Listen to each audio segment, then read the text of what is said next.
গতকাল দুপুরে সিনেমা দেখতে গিয়েছিল। বউ বলল দুপুরটা না ঘুমিয়ে বরং চলো একটা সিনেমা দেখে আসি। যাওয়ার খুব একটা ইচ্ছে ছিল না যদিও, তবুও জিজ্ঞাসা করলাম কি সিনেমা দেখবো শুনি। কি আবার যত কাণ্ড কলকাতায়। সিনেমাটার নামও শুনে মনে ইচ্ছাটাও জাগলো। বাঙালি তো কাণ্ড কারখানার নাম শুনলে উকি মেরে দেখতেই ইচ্ছে করে। তো বউ হেসে বলল, শোনো, সিনেমা দেখতে গিয়ে লেখার রসদ পেলেও পেতে পারো। দূর, সিনেমা দেখতে গিয়েও লেখার রসদ খুঁজবো?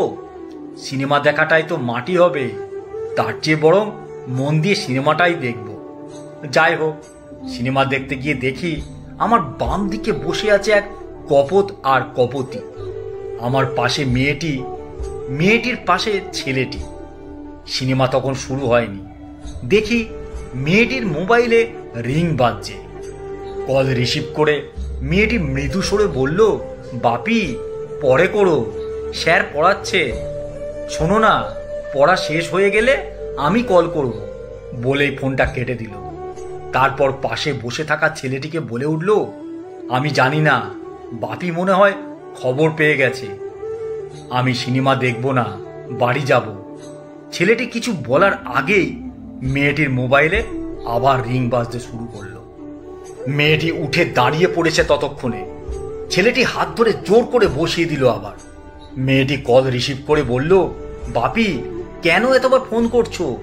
আমি ফিলোসফি পড়তে এসেছি, স্যার নোটস দিয়েছে, আমি লিখছি। ওপাশ থেকে বাপি কি বলল কি জানি। ছেলেটি মুখে চোখে তখন বিরক্তির ভাব।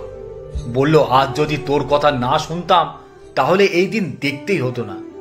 আমি চললাম, তুই থাক। ছেলেটি বলল, কি হলো আবার? বাবা ফিলোসফি স্যারের বাড়িতে বসেই কলটা করছে।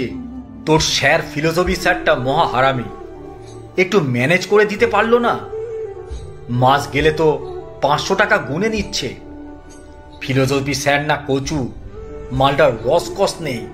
সত্যিকারের ফিলোসফি স্যার হলে ঠিক ম্যানেজ করে দিত। মেয়েটি বলল, শুধু শুধু স্যারের দোষ দিস না, হারামি তো আমার এক্স। ওই কুত্তাটাই খবর দিয়েছে বাবাকে। তোর বাইকে বসে যখন আসছিলাম তখন ওই মালটা চায়ের দোকানে বসে চা খাচ্ছিল। ও টেরিয়ে টেরিয়ে সব দেখেছে। ওর জীবনেও ভালো হবে না দেখবি। যার সাথেই প্রেম করবে ব্রেকআপ হবেই ওর, বলেই বয়ফ্রেন্ডের হাতটা ধরে টানতে টানতে বেরিয়ে গেল। আমার বউ তখন আমার মুখের দিকে তাকিয়ে মিটি মিটি হাসছে।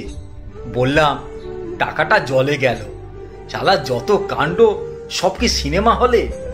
বউ বলল, যত কাণ্ড সব তো কলকাতায়। যেটা দেখলে ওটা তো ট্রেলার ছিল।